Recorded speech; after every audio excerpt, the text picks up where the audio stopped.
Maintenant, j'aimerais vous parler, Bezrat Hashem, des halachot de Matanot Laevionim, parce que c'est un sujet dont on ne parle pas suffisamment, c'est un sujet qui est extrêmement important, et donc j'aimerais bien qu'on parle un petit peu de Matanot Laevionim. Le jour de Purim, on doit donner à un pauvre une mana et à un autre pauvre une mana.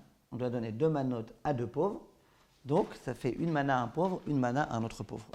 Cette mana, ça peut être de la nourriture ou ça peut être de l'argent. Comme on disait la semaine dernière, au jour d'aujourd'hui, on conseille plutôt de donner de l'argent plutôt que de donner de la nourriture, parce qu'avec l'argent, il aura quoi faire, avec la nourriture, pas forcément. Maintenant, j'aimerais parler un petit peu de ces halachot-là. Premièrement, c'est combien une mana? Combien il faut donner pour s'acquitter? Le Ritva, qui était un grand rishon, rapporté par le Chafetz Chaim, il dit, tu donnes une prouta. Combien une prouta? Un shekel, un demi-shekel. Donne une prouta à un pauvre. Une prouta à un autre pauvre, tu t'es acquitté de ta mitzvah. Sur ça, il y a des poskim comme le Chida, Kafachaim et compagnie, qui disent, mais attends, tu te moques du monde ou quoi? Tu as donné un demi-shekel à un pauvre le jour de Purim. Toute l'année, le pauvre, il a attendu le jour de Purim pour enfin pouvoir remplir son porte-monnaie. Tu vas lui donner un demi-shekel. De qui tu te moques? En plus, matana, matanot, là, il dit, matana, c'est quelque chose d'important. C'est pas quelque chose d'humiliant. Un demi-shekel, un pauvre le jour de Purim. Alors le Chida, lui, qu'est-ce qu'il propose? Que tu donnes une quantité de 3 betsim. 3 betsim, c'est 3 fois 56 grammes. D'accord? Si vous êtes dans les calculs, Madame Dahan, vous pourrez me dire combien ça fait. 178, non?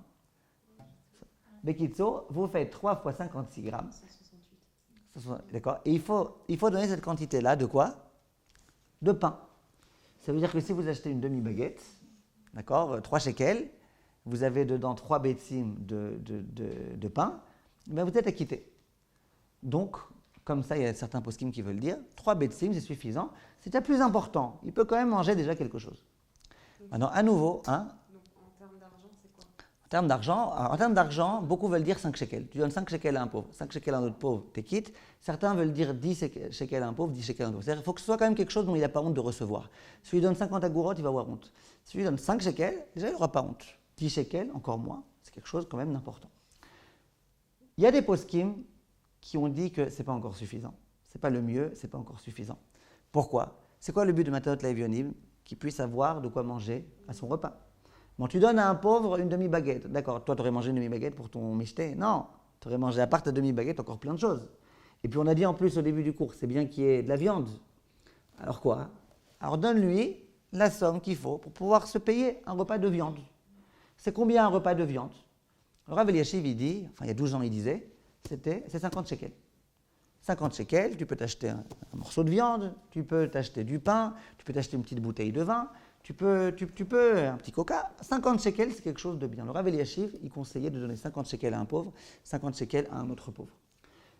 Donc, j'entendais ce Shabbat un Rav qui disait, le fils de Rav Mordechai, il disait au nom de son père, mon père il dit, écoute, va dans un magasin de falafel, combien ça coûte des falafels? 10 shekels. 10 shekels, après une canette de coca, 5 shekels, allez, 15 shekels, c'est bon. Je lui ai dit, pourquoi votre père, il disait pas qu'il y ait aussi de la viande? Falafel, c'est parvé, il disait pas. Il dit, moi, tu sais quoi, combien c'est un shawarma? 25 shekels, allez, 25 shekels plus 5. Donc, c'est-à-dire que, vous comprenez, il y a un inyan important quand même qui est la possibilité de faire un repas de viande.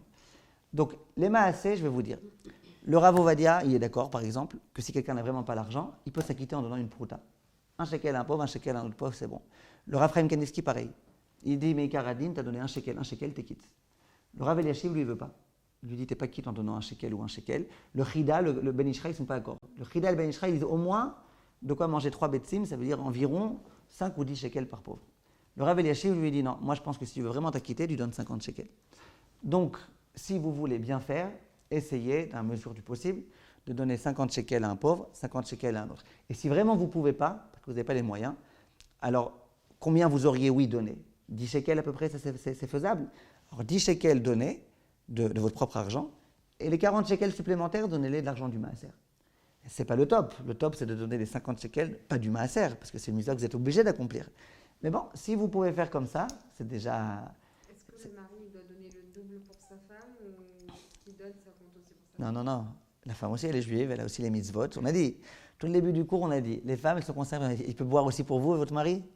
Non. Donc, vous comprenez, les mitzvot, chacun doit accomplir ses mitzvot. Mais par contre, il peut donner pour moi. Il Il peut donner pour vous, mais c'est bien, ils disent les poskim, qu'il vous fasse shaliach, que vous le fassiez shaliach, que vous lui dites donne pour moi, ou au moins qu'il vous fasse savoir, sache que j'ai donné pour toi. Mais l'argent, ce n'est pas la peine qu'il fasse une acquisition de l'argent. Dans tous les cas, son argent, c'est votre argent, etc. Donc, ce n'est pas la peine qu'il fasse une acquisition spéciale de cet argent pour. Et ça doit être d'après le jour de Purim, Matanat Le'Evonim, ou ça peut être... Exactement. Ah, voilà, maintenant j'arrive à ça. Donc, ça, c'était le premier point, combien il faut donner. Maintenant, le deuxième point, quand est-ce qu'on donne? Il y a des gens, beaucoup de gens, qui ne connaissent pas personnellement des pauvres et qui ne savent pas qui est pauvre, qui n'est pas pauvre, qui ne veulent pas commencer à faire des chakirot, dis-moi combien tu gagnes, toi, comment tu t'en... Ils ne veulent pas. Alors qu'est-ce qu'ils font? Ils passent par un shaliach, par un envoyé. Cet envoyé, ça peut être des instituts très très sérieux, comme Vaad HaRabbanim Le'Inyanei Tzedaka, comme Koupat Ha'ir. Ça peut être un rav que vous connaissez. En général, les rabbanim qui ont des élèves, en particulier les rabbanim de communauté, ils connaissent malheureusement des cas graves, de gens qui ont des grands problèmes financiers, avec des dépenses parfois médicales, et compagnie, et compagnie. Donc si, par exemple, prenons le cas que vous-même vous ne connaissez pas des pauvres, et que vous voulez passer par un envoyé.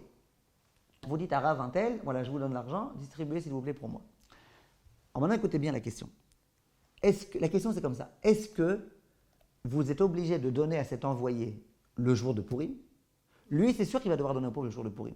Comme on dit, Bo Bayom, le jour de Purim. Maintenant, est-ce que vous êtes obligé de lui donner le jour de Purim ou pas? D'accord? Imaginez, vous voulez que moi je donne. Est-ce que vous pouvez ce soir me dire, écoutez, Rav, voilà, je ne vous verrai pas d'ici Purim, donc je vous donne maintenant 100 shekels, 50 pour un pauvre, 50 pour l'autre? Ou est-ce que non, il faut le jour de Purim que vous me donniez pour que moi, le jour de Purim, je donne? Alors je vais vous dire, l'un des Rishonim, qui s'appelle le Baal HaMaor, rapporté par le Chafetz Chaim, il pose la question suivante. Imaginez que vous connaissez un pauvre, vous connaissez deux pauvres. Vous voulez aujourd'hui, lundi soir, donner à un pauvre de l'argent et lui dire c'était Matanot Le'Evionim. Voilà, tiens, c'est pour Purim. Matanot Le'Evionim. Est-ce que ça marche ou pas? Aujourd'hui, lundi. Hein? Parce que il faut qu'il ait il aura le temps de faire à manger. Bah oui, je veux dire, le genre de Purim, c'est un peu angoissant, quoi. Il doit attendre jusqu'à Très Purim bien. pour pouvoir se faire son mission. Donc vous dites qu'on devrait être quitte. Eh bien le Baal HaMaor, il dit on n'est pas quitte. Devinez pourquoi? De peur qu'il dilapide son argent d'ici là. Le pauvre, il est pauvre. Il ne commence pas à faire des tirnounim maintenant pendant 5 jours. Lui, elle vaille qu'aujourd'hui, il arrive à manger. Donc quand tu donnes l'argent au pauvre aujourd'hui, eh ben, il risque fortement de l'avoir dépensé d'ici Purim. Or, aujourd'hui, bien sûr, donne le temps que tu veux. Mais tu as une mitzvah de donner le jour de Purim, pour le jour de Purim, pour les dépenses du jour de Purim. Dis le Baal HaMaor, tu n'es pas quitte. Pourquoi tu n'es pas quitte? Parce qu'il y a de grands risques qu'il ait dépensé d'ici Purim. Donc, c'est pas quitte. Et le pauvre, il doit donner aussi? Il doit donner lui aussi. Une petite quantité. Lui, on lui demandera une petite quantité. Maintenant. Ça voudrait dire que quelqu'un qui a de quoi manger le jour de Purim, il n'est pas pauvre. Mais qu'il n'a pas de... Non, j'ai pas dit ça. Non, j'ai pas dit ça. J'ai vraiment pas dit ça. Si vous voulez que je vous dise c'est quoi un pauvre, je vais essayer d'y arriver après. Mais d'abord, venez, on reste. Non, ça veut dire que la matara de Matanat Le'Evionim, c'est qu'il ait à manger le jour de Purim. Voilà. Et ça veut dire s'il a de quoi s'offrir son... Non, même s'il avait de quoi payer, il y a quand même une mise à lui donner. Alors, dans ce cas-là, la matara, elle sert à quoi? Elle sert que potentiellement il pourrait avoir, il pourrait dépenser un petit peu plus pour Purim, il pourrait. Après, s'il veut même se servir ça pour autre chose, lui, il a le droit. Mais moi, il faut que je me préoccupe qu'il puisse avoir. Bon, vous me dites si j'ai vu que quelqu'un lui a déjà donné, est-ce que moi je dois aussi lui donner? Si, vous devez aussi lui donner. Tant qu'il n'a pas de quoi, tant qu'il est pauvre, qu'il rentre dans le cadre de pauvre, si vous leur expliquerez c'est quoi pauvre, il y a une mise à lui donner. C'est en référence à quoi dans la Megillah qu'on donne le pauvre d'Afka le jour de Purim? C'est la mitzvah. La mitzvah de Purim, c'est de Mishloach Manot Ishlere ou Matanot Le'Evionim, c'est l'acte de Mordechai qui est institué le 15 ou le 14, comme la Mikra Megillah. C'est comme ça, c'est le jour. Est-ce que par exemple, excusez-moi, je vous interromps, est-ce que si on sait qu'il y a quelqu'un qui est pauvre et qu'on l'invite au Mishté, on a accompli la mitzvah de Matanot Le'Evionim? Ça peut être une façon de s'acquitter. Ça peut être une façon de s'acquitter. Je lui offre ma part, ouais, ça peut être une façon de s'acquitter. Maintenant, regardez, j'aimerais vous dire, si effectivement, la raison pour laquelle on ne s'acquitte pas quand on donne un pauvre ce soir, c'est parce qu'on a peur qu'il ait dépensé d'ici là. Quelle sera la halakha si vous me donnez à moi de l'argent aujourd'hui pour le distribuer aux pauvres le jour de Purim? On s'acquitte ou pas? Hein? Là, on s'acquitte, parce que vous n'avez pas peur que le pauvre il va le manger. Le pauvre, il le recevra le 15. Ouais, mais il y a Si- pas avoir peur, c'est pas notre problème. Nous, on lui a dit, on lui précise, c'est pour Purim. Alors ça, c'est encore autre chose. Madame Dahan, elle dit, que se passera-t-il si je donne de l'argent aux pauvres en lui disant, je te le donne à condition que tu ne l'utilises pas d'ici Purim? Il y en a qui veulent vraiment dire qu'on est acquitté. Il y en a qui veulent dire comme ça. Maintenant, encore mieux, si vous ne donnez pas aux pauvres, mais que vous donnez au chaliar. Vous dites au chaliar, je te donne aujourd'hui, c'est vrai que ce n'est pas encore pourri, mais peu importe, je te donne aujourd'hui et je te demande de distribuer aux pauvres le jour de Pourim. Alors là, l'inquiétude qui va s'en servir d'ici là, il ne pourra pas, puisque moi, je lui donnerai que le jour de Pourim. Donc là, vous êtes d'accord qu'il ressort de tout ça que vous êtes quitte. Il a fait. Comme ça, Béhémet, la plupart des poskim disent. La grande majorité des poskim disent que si vous donnez au chaliar avant Pourim, en lui demandant bien distribuer ça le jour de Pourim, la plupart des poskim disent qu'on s'acquitte. Donc il sortirait de cela que si une personne veut donner à un chaliar dimanche, lundi, mardi, mercredi, il peut très bien, il n'y a aucun problème. Maintenant, le Chida, lui, il n'a pas aimé ça. Vous savez pourquoi il n'a pas aimé? Parce que le Chida, il dit, mais j'ai pas compris. Aujourd'hui, c'est pas Pourim. Aujourd'hui, c'est lundi, c'est mardi, c'est pas Pourim aujourd'hui. Et qu'est-ce qui se passe si c'est pas Pourim? Eh bien, toi, ton devoir, c'est le jour de Pourim, de prendre de l'argent dans ton porte-monnaie, de le sortir et de le donner. Si le jour de Pourim, tu le donnes aux pauvres, tu as fait ta mitzvah. Si le jour de Pourim, tu as donné à l'envoyé qui va lui faire la mitzvah à ta place, on a dit, l'envoyé de quelqu'un, c'est comme lui-même. C'est Besséder Gamour, le jour de Pourim, j'ai fait l'acte. Mais qu'est-ce que tu fais? Tu as fait ta mitzvah lundi. Voilà, lundi, tu as dit à un chaliar, je veux faire Matanot Le'Evionim. Quel rapport? Aujourd'hui, c'est pas Pourim, aujourd'hui, c'est lundi. Le Chida n'est pas d'accord avec ça. Le Chida, il dit, ta mitzvah de Matanot Le'Evionim, elle doit être accomplie nécessairement le jour de Pourim. Donc d'après le Chida, et le Aruch HaShulchan est aussi dans le même sens, d'après ces deux rabbanim-là, si aujourd'hui vous donnez à quelqu'un de l'argent en lui disant je compte sur toi pour le distribuer le jour de Pourim, vous ne serez pas quitte. Il faudra forcément le jour même. Par exemple, au Vada Rabbanim Yezdaka, le jour de Pourim, ils ont beaucoup de téléphoniotes qui sont au téléphone, et vous appelez, vous dites votre numéro, machin, tata, je veux donner tant et tant. Pourquoi? Parce que c'est bien de faire la mitzvah le jour même. Ça, c'est donc Marloket. La plupart des poskim disent qu'on peut s'acquitter en donnant à un envoyé même avant Pourim, l'essentiel étant que l'envoyé le donne aux pauvres le jour de Pourim. Certains poskim, tels que le Chida, disent que c'est pas bon. Il faut le jour de Pourim soit donné de toi-même, soit nommer le chaliar le jour de Pourim. Moi, je vous pose une question. Il y a des gens, par exemple de France, qui me demandent est-ce que vous pouvez donner Matanot Le'Evionim pour moi? Donc je leur dis il n'y a pas de problème. Les gens, ils sont en France, c'est quand Pourim pour eux? C'est le 14. Cette année, ça va tomber jeudi. Est-ce que forcément cet argent-là, moi en tant que chaliar Neheman, je devrais le donner à des pauvres de Bnei Brak, de Paris, de je ne sais pas où? Ou est-ce que je pourrais le donner à des pauvres de Yerushalayim? Écoutez bien la question. Pour eux, Pourim, c'est le 14. Pour eux, le Pourim, c'est jeudi. Cette année, c'est jeudi. Ils me demandent, Rav, donnez pour moi l'argent en tant que Matanot Le'Evionim. Est-ce que c'est bon que je donne à des pauvres du 15? Le 15, attends, bien sûr, si je donne à des pauvres du 15, le 14, à nouveau, on rentre dans le problème qui va le dépenser d'ici là. Non, je donne à des pauvres du 15, le 15. Qu'est-ce que vous dites, Naomi?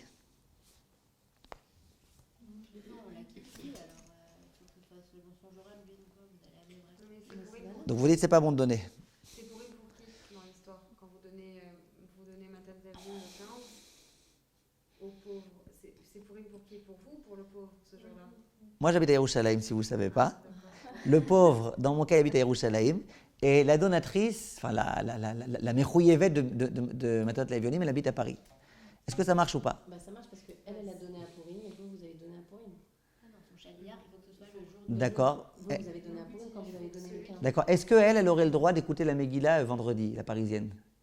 Non. Non, elle doit écouter le 14. Non, parce que pour elle, c'était pas Pourim. Mais pour vous, c'était Pourim vendredi. Oui, mais Le c'est pauvre, c'est c'est pour Da- lui, Celui qui donne, donne. moi je pense que celui qui donne, ça doit être Pourim pour lui. Bah oui, C'est tout. Et c'est qui celui qui donne? Et il est à Paris. Celui qui donne, il est à Paris. c'est le Ah 14. non, alors là ça compte pas. Il aurait fallu que donne vous la le veille. donniez à Pneumonia. Donc 14, il faut donner à 14. Tout le monde d'accord avec ça? Je sais pas, le pauvre, il faut qu'il reçoive le jour où c'est Pourim pour lui. D'accord. C'est pas ici. Oui, d'accord. Mais il y a des pauvres aussi qui habitent, qui habitent en dehors de Yerushalayim. Il n'y a pas que des pauvres à Yerushalayim. Bah, puisque vous dites que de toutes les manières, il faut que, quand on fait la mitzvah, que la mitzvah elle soit faite le jour même. Enfin, le jour même pour nous. Donc moi, je suis à Paris, il faut que ce D'accord. jour-là, je Ah, très bien. Alors, je vais vous dire. Il y a des poskim qui ont voulu dire. Attends, d'abord dans ce sens-là. Il y a des poskim qui ont voulu dire. Il y a des poskim qui ont voulu dire. Écoutez bien. Il y a des poskim qui ont voulu dire. Qu'est-ce qu'on a dit il y a 5 minutes? Que si vous me donnez à moi de l'argent aujourd'hui pour le distribuer aux pauvres le jour de Pourim, que ça marche. À part le Chida. Tout le monde a dit que ça marche. Ça veut dire quoi que ça marche?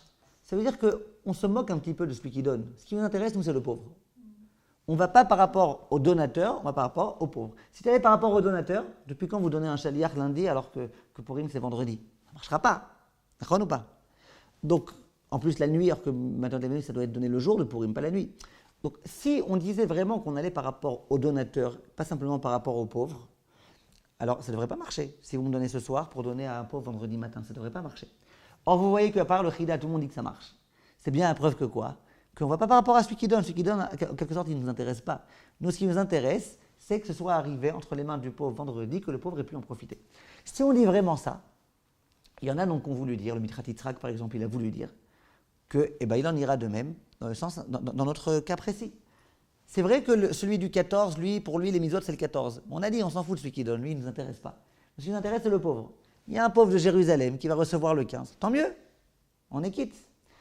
Donc il y a pas mal de poskim. Le Rav Eliashiv, par exemple, il dit c'est pas le mieux, comme elle dit Naomi, c'est pas le mieux, mais il dit on est quitte. Le Mitrat Yitzhak, il dit c'est très bien, on est quitte. Il y a des poskim qui ont voulu dire qu'on est quitte de cette façon. Vous avez compris pourquoi? L'idée, c'est de dire on ne regarde pas tellement le donateur. Bon, lui, c'est sûr qu'il faut qu'il ait fait sa mitzvah. Mais ce qui nous intéresse pour pouvoir considérer qu'il a vraiment accompli sa mitzvah, c'est de voir celui qui va recevoir. Est-ce que le pauvre, il a vraiment reçu? Si le pauvre, il a vraiment reçu, un moment qui était Purim pour lui, c'est bon. Alors, si j'ai envie, moi, de m'acquitter jeudi et de donner un pauvre à Ashdod, je donne un pauvre à Ashdod. Une seconde, très bien, une seconde. Juste, laissez-moi finir d'abord dans ce sens-là. Le Chazon Ish, lui, il n'a pas aimé ça. Le Chazon Ish, le Rav Wosner, ils n'ont pas aimé ça. Vous savez pourquoi? Qu'est-ce qu'il y a le rapport? Dans le cas où vous me demandez lundi de donner à un pauvre vendredi, mais vous êtes quand même d'accord que vendredi, au moment où je lui donnerai, ça sera votre Purim à vous. Au moment où vendredi, moi j'accomplirai votre shlichut, que je dirai je donne au nom de Rivka. Qu'est-ce qui va se passer à ce moment-là? Pour Rivka, c'est Purim. Le pauvre, moi j'ai fait l'acte de donner l'argent de Rivka à un pauvre le jour où pour Rivka, c'est Purim. Pour le pauvre, c'est Purim, pour Rivka, c'est Purim, très bien. C'est vrai que dans un premier temps, elle me l'a donné lundi soir, que ce n'était pas encore Purim. Ça a l'air. Par contre, dans le cas où moi je vais donner le 15, alors que la personne de Paris, pour elle, Purim est terminé, Purim est derrière elle. Quel rapport? Comment? C'est-à-dire qu'à Purim, elle n'a rien donné. Le jour de Purim, Hachem lui dit, bon, je mets le petit V là, je coche, c'est bon, tu as fait ma Torah Levionim, mais non, tu n'as pas fait. Qu'est-ce que tu as fait? Ton argent, il est encore dans les mains du chaliar, tu n'as rien fait. Et quand est-ce que ça va être fait? Quand pour lui, c'est plus Purim. Donc, le Chazon Ish, il dit, on ne peut pas s'acquitter de cette façon-là. Dans le sens inverse aussi, on ne pourra pas s'acquitter d'après le Chazon Ish, pour des gens de Yerushalayim de donner à des gens du Kar, c'est encore pire, mais on ne pourra pas s'acquitter. Donc les Maaseh, retenez, le mieux, c'est si vous êtes des têtes vaves, des Yerushalmiot, donnez à des pauvres de Yerushalayim. On ne va pas rentrer dans les machloktot, on ne va pas s'amuser avec cette mitzvah-là à rentrer dans des doutes. Si vous pouvez donner, donnez. Si vous donnez le 14, si vous êtes de Tel Aviv ou de Paris ou de je ne sais pas où, donnez à des pauvres pour lesquels la mitzvah c'est le 14. C'est-à-dire qu'en fait, la mitzvah elle concerne vraiment trois éléments, la date et les deux personnes. C'est-à-dire que les acteurs de la mitzvah, ils doivent être. Celui qui reçoit, il doit recevoir le jour de Purim, et celui qui donne, il doit donner le jour de Purim aussi. C'est vrai? Non, parce que celui qui donne, c'est pas bien qu'il donne le jour de Purim. On a dit, si vous voulez nommer un chaliar aujourd'hui pour vendredi, la plupart des poskim c'est bon, à part après le Chida. Mais vous avez raison, si vous voulez vous acquitter aussi du Chida, donnez le jour même.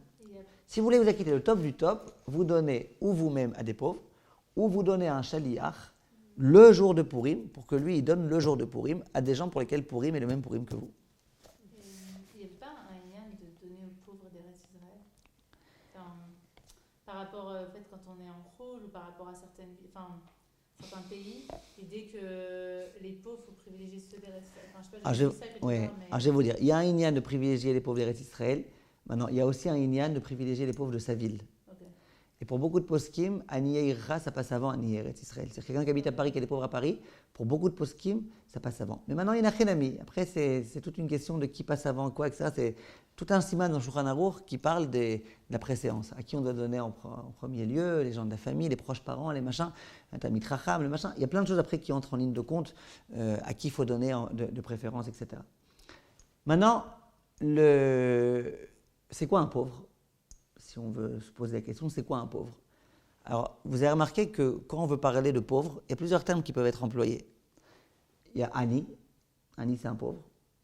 On peut dire aussi Dal. Pourquoi on l'appelle le Dal? Parce qu'il n'a que Dal, d'accord? On peut dire aussi Evion. Il y a une différence entre Ani et Evion.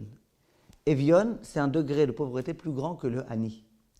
Et là, le terme qui est employé, c'est Matanot, la Evionim. Des cadeaux aux plus démunis de démunis, Evionim.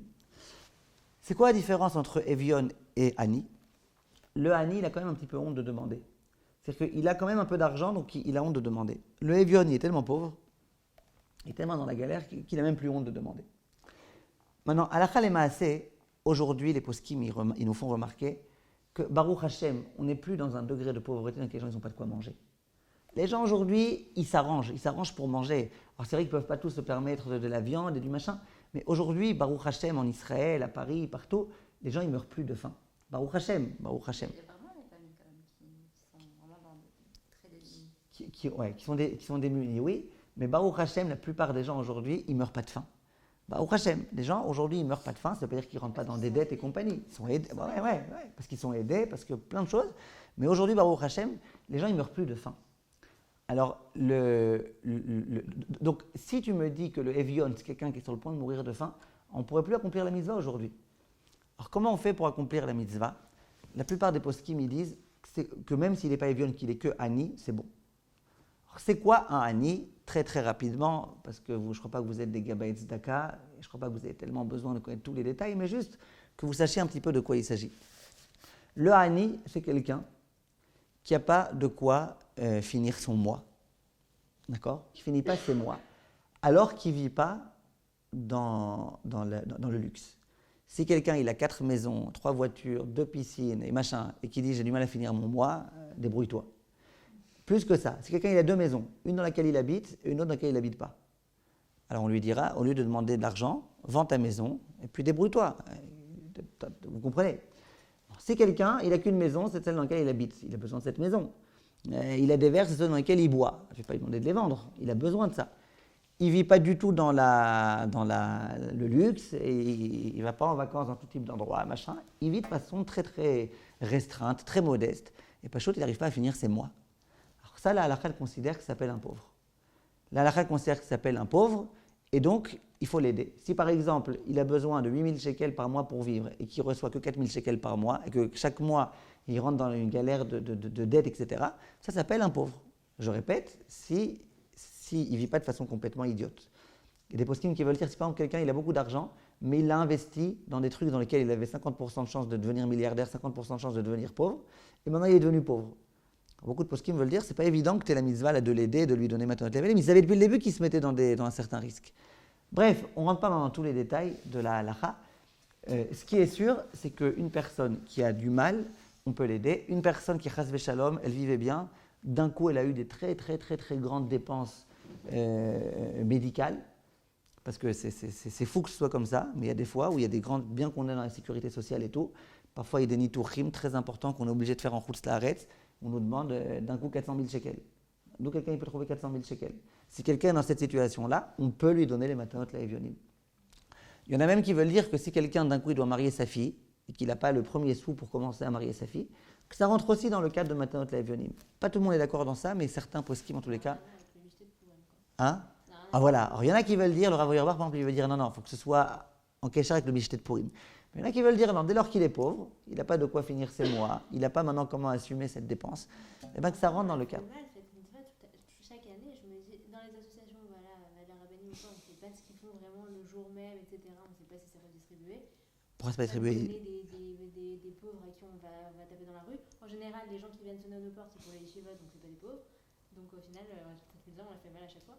Non, attendez, une seconde. D'abord, premièrement, oui, il faut savoir que ce n'est pas pour les yeshivot. Matanot laevionim, ce n'est pas pour les yeshivot. Matanot laevionim, c'est pour les pauvres. Maintenant, qu'est-ce que vous disiez? Vous avez fait une longue phrase avec plusieurs choses qui ne sont pas. Maintenant, Va'ad HaRabbanim, ce n'est pas vrai ce que vous dites. Mechila, ça veut dire, c'est pas vrai ce que vous dites qu'on ne sait pas qui distribue. Va'ad HaRabbanim, c'est un institut très sérieux dans lequel ils savent ce qu'ils font avec leur argent. Et si vous les appelez le jour de Purim, vous leur dites je veux que ce soit donné à des pauvres, ça sera remis à des pauvres. Maintenant, si vous voulez, quelqu'un qui mendie à la rue, qui mendie, il y a écrit que le jour de Purim, Kol hapochet yad notnim lo. C'est un grand chidouche de Purim. Toute personne qui tend la main, c'est pas la peine de commencer à lui faire 200 chakirot pour après lui donner un demi-shekel.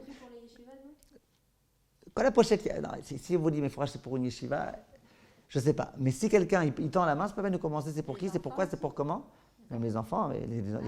Parfois il y a des enfants pauvres. Vous ne pouvez pas savoir. Parfois il y a des enfants. Des fois, il y a des enfants, on voit qu'ils ils veulent de mes pourim. Ils veulent de mes pourim. Alors, il y a écrit Kol pochette yad not nimlo. Un petit quelque chose. Kol pochette yad not nimlo. Après, les parents, ils ont qu'à éduquer leurs enfants, que s'ils n'ont pas besoin, pourquoi ils mendient. Mais en tout cas, Kol pochette yad not nimlo, et Baruch Hashem, c'est un autre avantage aussi, parce que Chachamim, ils disent que nous aussi. Même si on n'est pas très méritant, même si le jour de Purim, on demande du fond du cœur à Kadosh Baruch Hu des demandes, et bien Hachem, il va nous dire, Kol pochette yad not nimlo. Toi, tu donnes à celui qui tend la main. Moi, je te donne à toi, même si tu n'es pas très méritant, même si tu... Maintenant, ça, c'était... Donc, Kol pochette yad not nimlo. Moi, ça ne veut pas dire que les fameux 50 shekels de Matanot Le'Evionim, il faut les remettre à Kol pochette yad. Tu ne sais pas c'est qui ce Kol pochette yad. Donc, essaye de donner à des gens... Ça peut être en plus de la mise de Matanot Le'Evionim. Voilà. C'est-à-dire que c'est le mieux, parce que quand même, les Matanot Le'Evionim, vous soyez sûr que vous avez donné à quelqu'un de pauvre. Maintenant, donc, il ne faut pas être trop suspicieuse, Naomi. Ça veut dire... Je me dis juste que je ne le fais pas bien, parce que c'est vrai qu'en général.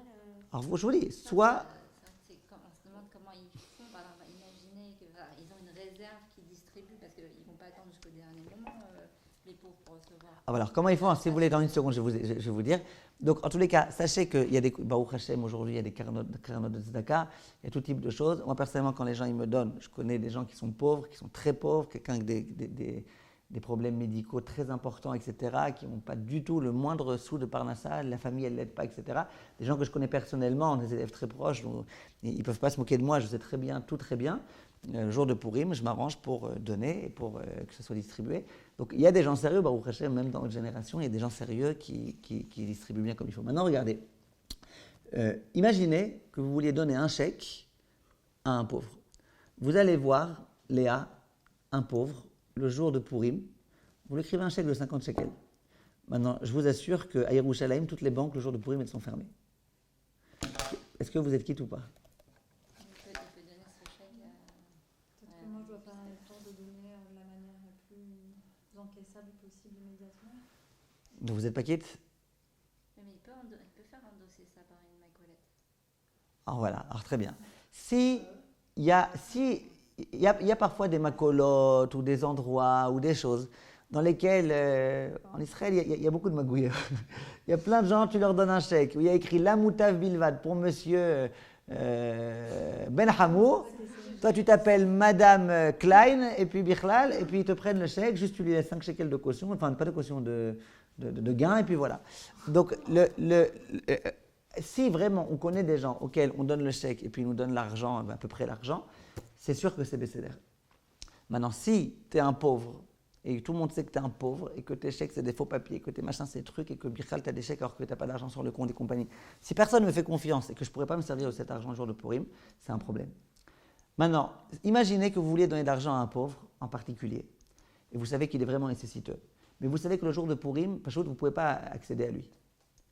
Alors, il y a des poskim qui veulent dire que tu peux mettre cet argent, décider que c'est à lui, par exemple, je le donne à quelqu'un, je dis, vas-y, soulève-le pour que ça appartienne à un tel. Alors, c'est-à-dire, ça lui appartient, mais pour l'instant, ce n'est pas entre ses mains, il ne pourra pas s'en servir pour Purim. Tu lui passes un coup de fil, tu lui dis, sache que j'ai 300 shekels pour toi, dès que tu viens, je te les donne. Donc, qu'est-ce qu'il a gagné, lui, à savoir ça? Que dès lors qu'il sait qu'il a 300 shekels, il peut emprunter. Il peut emprunter à ma collègue, il peut emprunter à son frère, il peut emprunter. Il sait qu'il peut se reposer sur cet argent-là. À nouveau, s'il me dit, moi, tout le monde me connaît, plus personne n'ose me faire le moindre prêt, il est embêté. Mais si quelqu'un sait qu'il pourra se reposer sur cet argent pour dépenser ici ou là-bas ou quoi, eh ben, il pourra s'acquitter de cette façon-là. C'est clair ?